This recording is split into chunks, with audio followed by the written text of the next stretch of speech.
Muy buenas noches. Antes de comenzar con las historias, me gustaría saber desde dónde y a qué hora me escuchas. Sin más que decir, apaga la luz y sube el volumen, que la historia comienza ahora. Aquel 24 de diciembre del 2011 transcurrió con la misma rutina familiar de todos los años. Las luces en la sala, el olor a comida que mi esposa preparó desde temprano y las visitas de mis hermanos que pasaron a dejar regalos antes de irse a sus propias cenas. En la mesa pequeña, junto a la ventana, quedó el nacimiento que colocamos cada temporada. Uno sencillo, de barro, con figuras que heredamos de mis padres. Lo iluminamos con una serie amarilla que funcionaba todavía por costumbre más que por estética. Ese año, mi hija insistió en poner más musgo y unas piedritas blancas en forma de camino. Quedó tan lleno de detalles que parecía más grande de lo habitual. Lo dejamos encendido al despedirnos de mis hermanos, como siempre lo hacíamos, porque a mi esposa le daba cierta paz verlo así durante la noche. Cerca de las 11, la casa quedó en silencio. Mi hija se quedó profundamente dormida después de insistir en que escuchaba pasos fuera, aunque yo pensé que estaban relacionados con la gente que todavía caminaba rumbo a las posadas tardías. Me acosté sin preocupación. Hasta ese punto, nada parecía distinto a una noche navideña común en San Mateo Atenco. A las 3 de la madrugada desperté con la garganta seca. Habíamos cenado alimentos muy condimentados y sentí la necesidad de tomar agua. Me levanté con cuidado para no despertar a mi esposa y caminé hacia la cocina con la luz del pasillo apagada. En cuanto entré a la sala, percibí una especie de movimiento leve, no rápido, sino más parecido a un cambio sutil en el ambiente. El árbol de Navidad estaba apagado. La única iluminación provenía de la serie amarilla del nacimiento, que parpadeaba de vez en cuando. Ese parpadeo siempre había sido irregular por los años de uso. Todo eso me resultaba normal. Lo que nunca había esperado ver era una figura agachada junto al portal del nacimiento, inclinada hacia adelante como si examinara cada uno de los personajes. En un inicio, pensé que se trataba de un ladrón o alguien que había logrado meterse por la ventana. La silueta parecía humana, pero sin volumen claro. Más que una persona definida, era un contorno oscuro inclinado hacia las figuras de barro. No mostraba movimientos bruscos, permanecía allí, como si estuviera revisando algo minucioso. No escuché respiración, ni pasos, ni roce de ropa. El silencio se mantuvo firme, tan exacto que incluso se oía el zumbido del refrigerador a lo lejos. Cada segundo se hizo más difícil de sostener en la mente. Entendí que debía reaccionar, así que busqué el interruptor de la luz con rapidez. Lo accioné en cuanto mi mano lo encontró. La sala se iluminó por completo en un solo instante. En ese fragmento de segundo, la figura dejó de verse, pero no por movimiento. Simplemente ya no estaba ahí. Me acerqué de inmediato al nacimiento y revisé cada rincón de la sala. Todo permanecía en su sitio. Ninguna ventana abierta, ningún mueble fuera de lugar, ningún objeto faltante. Fui a la cocina y regresé con el vaso de agua. No quise despertar a mi esposa porque aquello podía interpretarse como una ilusión producto del sueño o de la oscuridad. Traté de convencerme de que la serie amarilla, sumada al cansancio, había provocado un efecto óptico. Aún así, antes de volver a la cama, apagué la serie del nacimiento para evitar que un nuevo parpadeo me provocara alguna impresión extraña. Al cerrar la puerta de la recámara, escuché un golpecito en la ventana de la sala. Mi reacción fue inmediata. Regresé y encendí la luz otra vez. Nada. La calle estaba tranquila. Algún gato quizá habría pasado por ahí. Regresé a la recámara y conseguí dormir después de varios minutos de insistirle a mi mente que no había visto nada relevante. Al amanecer, mi hija fue la primera en levantarse. Corrió a la sala, como siempre hacía, para ver los regalos y revisar el nacimiento. Su voz se escuchó diferente cuando nos llamó. No sonó emocionada, sino confundida. Mi esposa reaccionó más rápido que yo. Al llegar a la sala comprendimos de inmediato la razón del tono extraño de mi hija. Las figuras principales del nacimiento estaban cubiertas de tierra, una tierra fina, oscura, que no encajaba con el musgo ni con las piedras blancas que colocamos la noche anterior. Era tierra suelta, como la que se encuentra cerca del panteón del pueblo, del tipo que se adhiere fácilmente a las manos al tocarla. La Virgen, José y el niño estaban casi enterrados bajo esa capa, como si alguien hubiera tomado un puñado y lo hubiera dejado caer suavemente sobre ellos. El resto de las figuras no tenía nada, solo esas tres. Mi esposa preguntó si lo había hecho yo para asustarlas. Contesté que jamás le jugaría una broma así a nuestra hija. Ella creyó mi respuesta porque mi rostro hablaba por mí. Además, la forma en que la tierra se había distribuido no parecía parte de un juego. Tenía una caída uniforme, demasiado precisa, sin huellas alrededor. Decidimos retirar la tierra con mucho cuidado. Era más húmeda de lo esperado, aunque afuera no había llovido en toda la noche. Mi hija permaneció observando en silencio, quizá esperando que encontráramos algún insecto o resto de algo que explicara todo aquello. No encontramos nada. Salí al patio para revisar si alguien había pateado tierra hacia la ventana y después entrado por algún hueco, pero el nivel del patio quedaba por debajo de la sala. Además, la ventana siempre se mantenía cerrada con seguro. El marco no presentaba señales de manipulación. Revisé también la cerradura de la puerta principal. Tampoco había daños ni marcas. Era como si la tierra hubiera aparecido ahí de forma directa, sin un trayecto comprensible. Durante el desayuno permanecimos con un ambiente extraño, cada uno pensando en lo ocurrido sin mencionarlo demasiado. Yo no quise inquietar a mi hija, así que la versión que manejamos fue que el musgo viejo había soltado polvo y tierra durante la noche y que se había acumulado justo ahí por casualidad. Mi esposa intentó apoyar esa idea, aunque sus ojos mostraban una duda profunda. El musgo estaba completamente seco y no contenía tierra de ese tipo. Al caer la tarde del 25, salí a caminar para despejar la mente. Pasé frente al panteón como lo hacía a veces, sin intención de entrar. Algo llamó mi atención. La tierra cercana a la barda del cementerio era idéntica a la que retiramos del nacimiento. La textura, el color y la humedad coincidían. Me quedé mirándola un momento, tratando de entender de qué manera un material así podía terminar adentro de mi casa, sin rastros de entrada.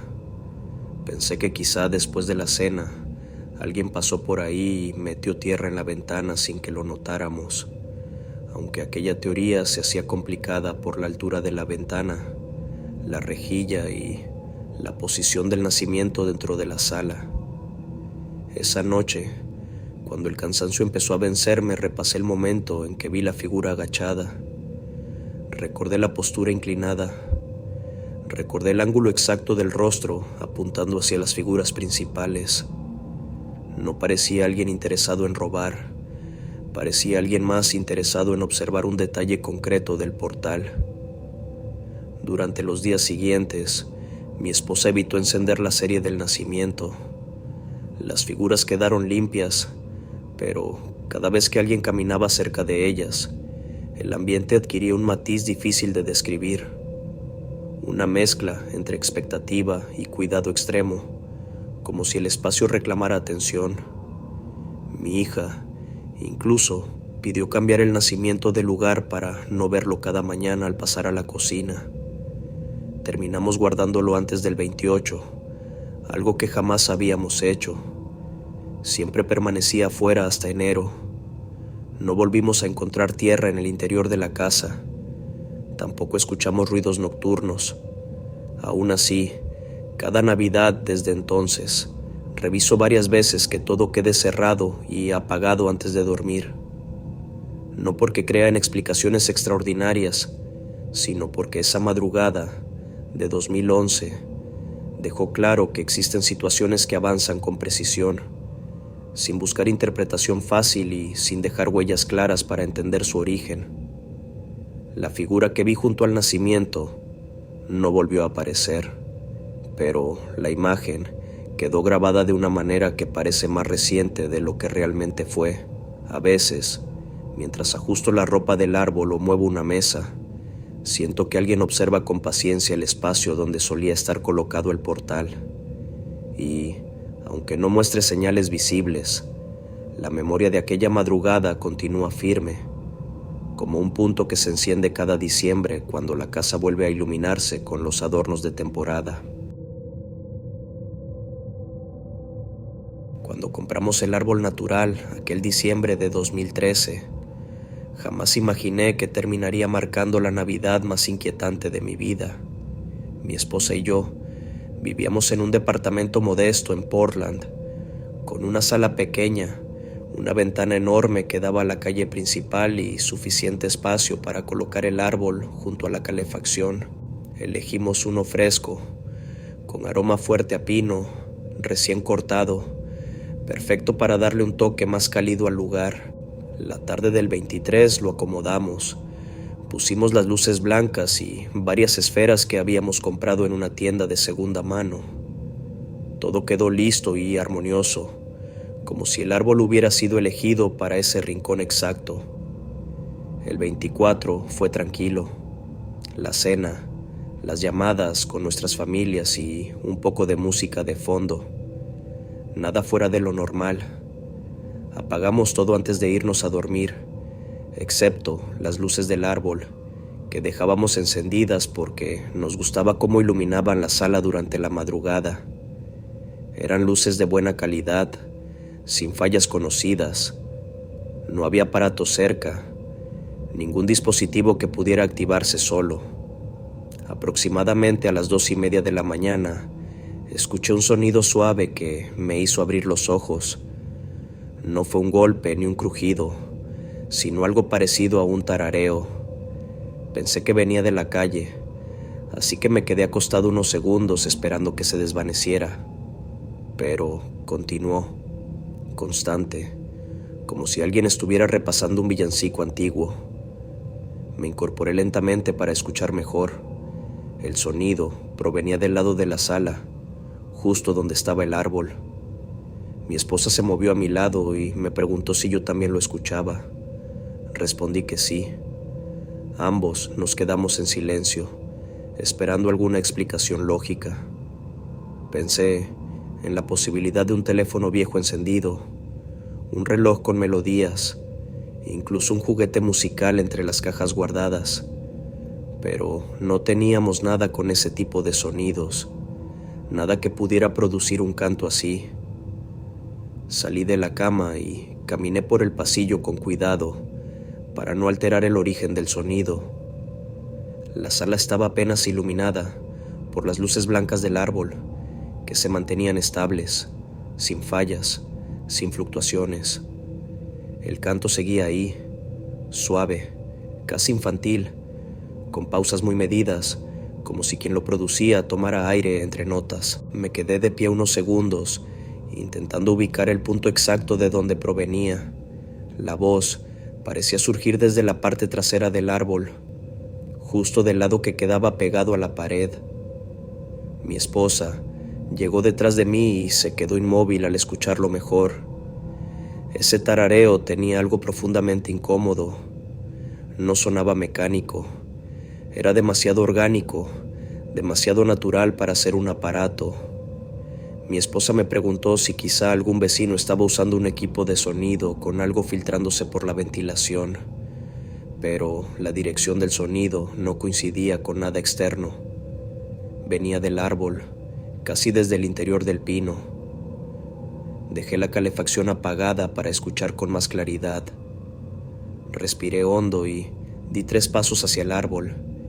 El canto siguió esa misma melodía pausada. En ese momento, las luces del árbol hicieron un cambio extraño. Se quedaron fijas, completamente firmes, sin movimiento de ningún tipo. Un segundo después, una de las esferas de vidrio cayó por sí sola, desde una altura considerable. No rebotó, simplemente tocó el suelo y quedó intacta, como si hubiese sido colocada ahí con cuidado. El tarareo se detuvo al instante. Mi esposa retrocedió un paso y me tomó del brazo. Yo me agaché para revisar la esfera. El vidrio estaba frío, sin grietas, sin marca alguna. Miré hacia arriba para verificar si la rama estaba floja, pero no lo estaba. El gancho seguía bien sujeto, como si la esfera hubiera sido retirada deliberadamente y no caída por descuido. Respiré profundo, intentando comprender algo que no encajaba en ningún patrón lógico. Revisé detrás del árbol, no había nada. La pared estaba limpia, sin marcas ni sombras extrañas. El canto no regresó, pero la sensación de haber escuchado algo imposible seguía presente, tan clara que mi piel reaccionaba como si aún lo tuviera cerca. Mi esposa me pidió que desconectara las luces. Lo hice de inmediato. La sala quedó a oscuras, solo iluminada por la luz tenue que entraba desde la calle. Nos quedamos unos segundos más para asegurarnos de que no se repitiera ningún sonido. La casa estaba completamente quieta. Incluso el motor de la nevera parecía apagado, como si el departamento entero hubiera quedado suspendido en una calma incómoda. Regresamos a la recámara sin decir mucho. Ella no pudo dormir de inmediato. Yo tampoco. Tenía la sensación de que habíamos presenciado algo que no debía repetirse, algo que no respondía a ninguna explicación lógica, pero que tampoco podía clasificarse como fantasía. Era demasiado claro, demasiado directo y profundamente inquietante. Al amanecer decidimos retirar el árbol. Nos daba una presencia demasiado extraña, como si el árbol hubiera funcionado como una caja que contenía algo que no queríamos dentro de la casa. Quitamos primero las luces, después las esferas y finalmente las ramas sueltas que habían quedado atrapadas en la base. Todo ese proceso lo hicimos casi sin hablar. Cuando movimos el árbol para sacarlo por la puerta, algo nos detuvo. Mi esposa señaló el tronco, justo en la zona central. Una parte estaba raspada como si algo hubiera pasado por ahí varias veces. No eran marcas de serrucho ni daño por transporte. Eran líneas irregulares, profundas en unas partes y superficiales en otras, como si algo pequeño o varias cosas pequeñas hubieran intentado salir hacia afuera. Me acerqué para tocar la zona raspada. Tenía una textura poco común, más áspera que el resto del tronco, y desprendía pequeñas astillas frescas, como si hubiese sido dañada recientemente, quizás durante la noche. Mi esposa retiró la mano de inmediato cuando la vio. Dijo que no quería pensar demasiado en lo que eso podía significar. Yo tampoco, pero no podía dejar de mirarlo. No tenía sentido. El árbol había estado con nosotros poco más de un día. Nadie había tocado esa zona, y aún así, las marcas parecían hechas desde el interior hacia afuera, con una dirección que no coincidía con ninguna herramienta usada en la tala o el transporte. Sacamos el árbol al pasillo del edificio y lo dejamos ahí, mientras bajábamos cajas y limpiábamos la sala. Cuando regresé por él, noté algo más. En el suelo había caído un pequeño fragmento de corteza. Lo recogí.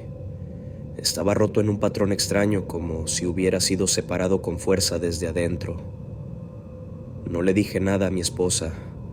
Lo tiré antes de que ella lo viera. Durante el resto del día, cada vez que cruzábamos la sala, ambos evitábamos mirar el espacio donde había estado colocado el árbol.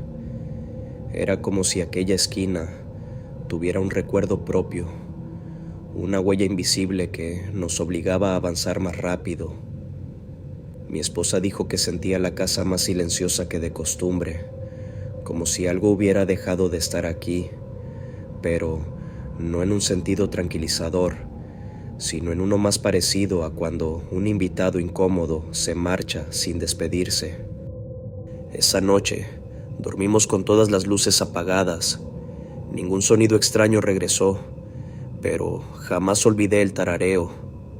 Cada diciembre, incluso años después, cuando escucho un villancico suave, mi mente regresa a aquella madrugada, a la voz que no debía existir, a la esfera que cayó sin romperse, al tronco raspado como si algo hubiera intentado deslizarse hacia afuera, buscando una salida que encontró en nuestro departamento por unas horas. Nunca volvimos a colocar un árbol natural, y cada vez que paso cerca de un lote de pinos en venta, miro los troncos con más detenimiento que antes. Uno nunca piensa en lo que puede venir oculto en algo tan común como un árbol navideño, hasta que una voz desconocida canta desde un punto donde nada debería tener voz. Y entonces la Navidad jamás vuelve a sentirse igual.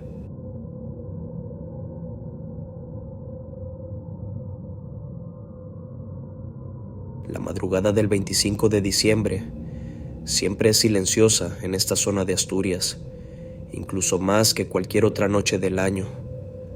Las familias se recogen temprano, los bares cierran antes y las calles quedan limpias, quietas, casi solemnes. Yo llevaba 8 años en la policía municipal y conocía bien ese turno. Era rutinario, lento, diseñado para vigilar que nadie se aprovechara de la calma. Aquella noche salí solo en la patrulla, con el motor bajo y las luces interiores apagadas, recorriendo las mismas calles de siempre, mientras la radio marcaba apenas ruido de fondo.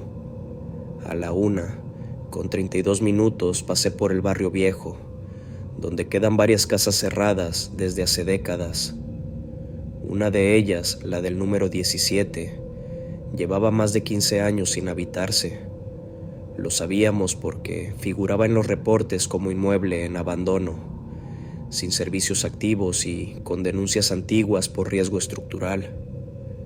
Al pasar frente a ella, reduje la velocidad por costumbre. Fue entonces cuando escuché la música. Era un villancico antiguo, cantado en coro, con voces graves y agudas mezcladas de una forma muy específica, como los discos viejos que se ponían antes en las parroquias. Salía claramente desde el interior de la casa. No era fuerte, pero sí nítido. Bajé el volumen de la radio del vehículo y confirmé que el sonido provenía del inmueble. Pensé de inmediato en ocupas, quizá gente que se había metido a pasar la noche ahí con algún reproductor viejo. No sería la primera vez. Detuve la patrulla a unos metros y bajé con cautela. La puerta principal estaba cerrada, con una cadena oxidada que conocía bien. Nunca había sido retirada. Me acerqué a la ventana frontal, limpié con el guante un poco del vidrio opaco por el polvo y miré hacia adentro. No se veía luz, solo oscuridad y muebles cubiertos con sábanas grises. El villancico seguía sonando con la misma cadencia, sin errores, sin saltos. Rodeé la casa hasta la parte trasera. El portón de madera estaba asegurado desde dentro con una tranca antigua. No había señales recientes de acceso. El suelo del jardín estaba cubierto de hojas secas y tierra dura. No vi marcas nuevas, ni pisadas, ni restos de basura. La música continuaba, como si no dependiera de nada.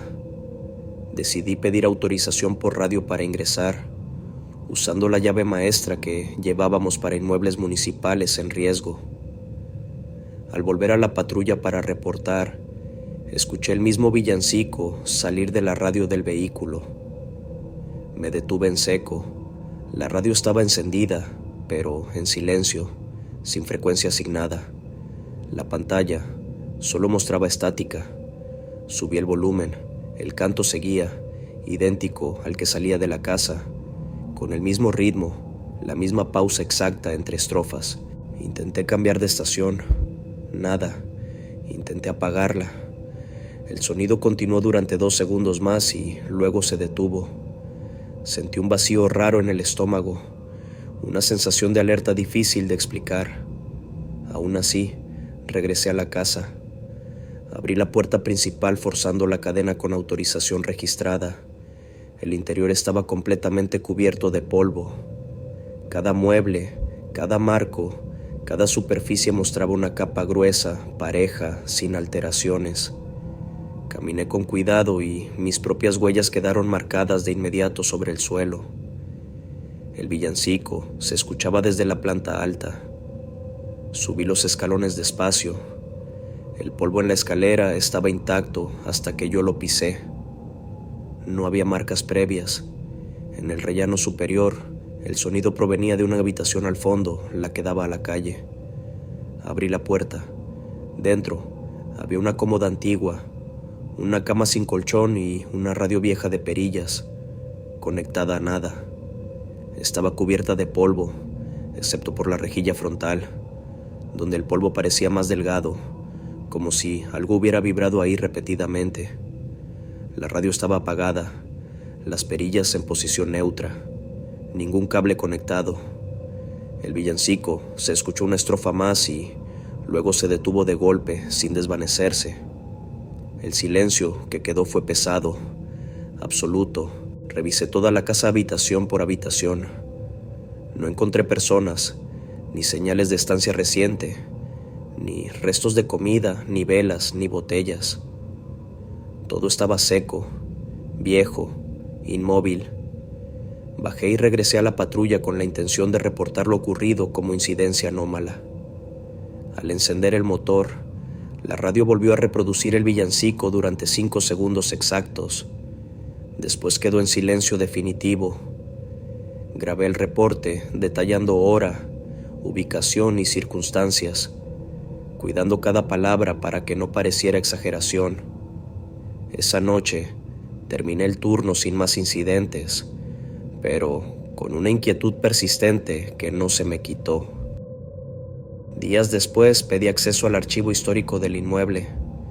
Descubrí que la casa perteneció a una familia que perdió a 3 miembros en un incendio ocurrido un 24 de diciembre de 1979. Según los registros, la causa fue una vela caída durante una reunión familiar. Los vecinos declararon haber escuchado cantos navideños justo antes del fuego. El inmueble quedó deshabitado desde entonces. Solicité revisar el espectro de frecuencias de la radio municipal usada esa noche. El técnico confirmó que ningún archivo de audio estaba cargado con ese villancico, ni con ninguno similar. Tampoco hubo transmisiones externas registradas en esa banda durante el horario del incidente. El sistema no mostraba fallas. Regresé a la casa varias veces durante los meses siguientes, siempre en turnos distintos y con otros compañeros. Nunca volvió a escucharse música. El polvo seguía intacto excepto por mis pisadas antiguas. La radio vieja permanecía en el mismo sitio. Nadie más reportó sonidos. Desde entonces, cada madrugada del 25, cuando paso por esa calle bajo el volumen de la radio del patrullero, el silencio me resulta preferible, porque esa noche entendí que hay cosas que no buscan atención constante, se manifiestan una vez de forma precisa y luego permanecen donde siempre han estado, esperando.